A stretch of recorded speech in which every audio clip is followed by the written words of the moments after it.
วงหลวงพระบางมีความพร้อมรอบด้านในบัตรเลือกตั้งสมาชิกสภาแห่งชาติสุดที่10และสมาชิกสภาประชาชนคันแขวงสุดที่5ซึ่งจะจัดขึ้นในวันที่22กุมภาพันธ์2026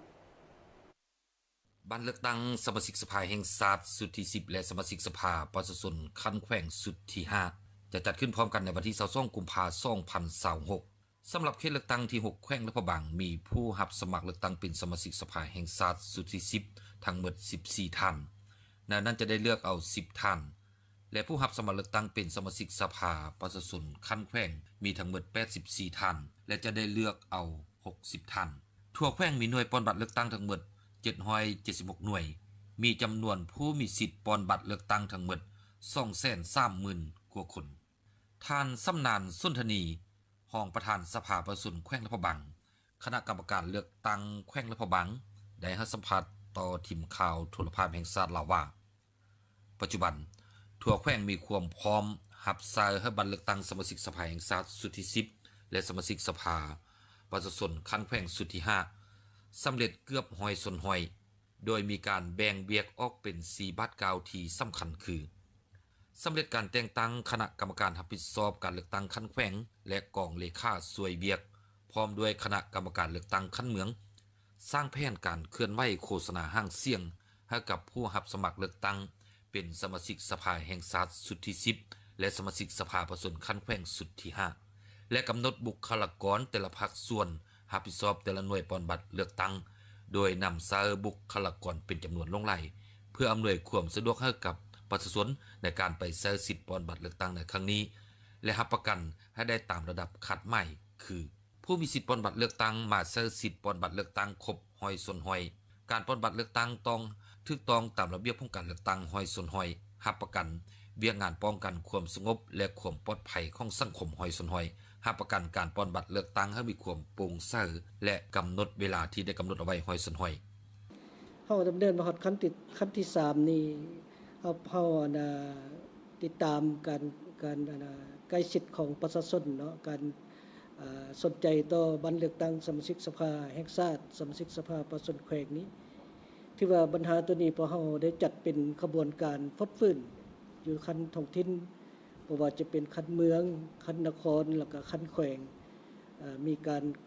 ารโฆษณาสำคัญไว้พอเฮาได้มีการจัดฝึกอบรมลงไปแต่ละบ่อนให้เข้าใจถึงการนำพาของพรรคพวกเฮาในฐานะที่ประชาชนที่กำอำนาจสูงสุดฉะนั้นต้องเลือกเอาตัวแทนของตัวเองไปนั่งอยู่ในสภาพวกเฮาได้มีการโฆษณา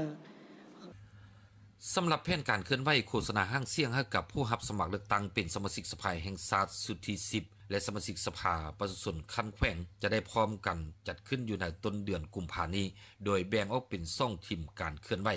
อยู่บรรดาเมืองภาคเหนือและเมืองภาคใต้ของแขวงสำหรับหน่วยที่1นำโดยท่านบุญเลื่อมมณีวงศ์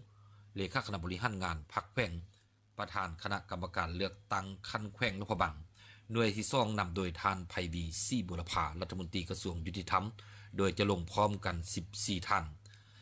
สำหรับหน่วยที่1จะลงห้างเสียงอยู่ทางเมืองพลทองเมืองเวียงคำเมืองงอยเมืองน้ำบากและเมืองปักหู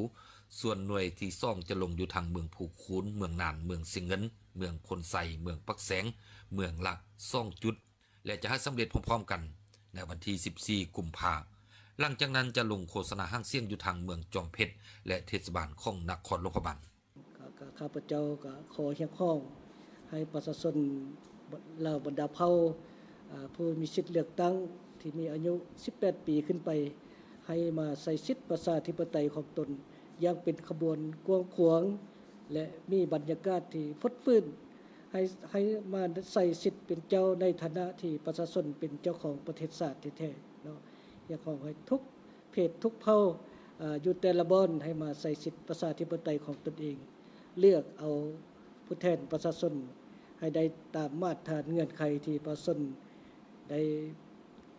สร้างความหวังและก็ฝากความไว้เนื้อเสียใจกับสภาของพวกเฮาเนาะขอขอบใจจ้ะภายหลังสำเร็จแล้วจะเปิดโอกาสให้ผู้รับสมัครเลือกตั้งเป็นสมาชิกสภาประชาชนคันแขวงสุดที่5สืบต่อเคลื่อนไหวโฆษณาห้างเสียงตามแผนที่ได้กำหนดเอาไว้เพื่อให้ผู้มีสิทธิ์ปอนบัตรเลือกตั้งได้รับรู้เกี่ยวกับประวัติและผลงานการเคลื่อนไหวของผู้รับสมัครเลือกตั้งแต่ละท่าน พร้อมกันคัดเลือกเอาตัวแทนแห่งสิทธิ์และผลประโยชน์ของตนก็คือของประชาชนบรรดาเผ่าตามเป้าหมายที่ตั้งไว้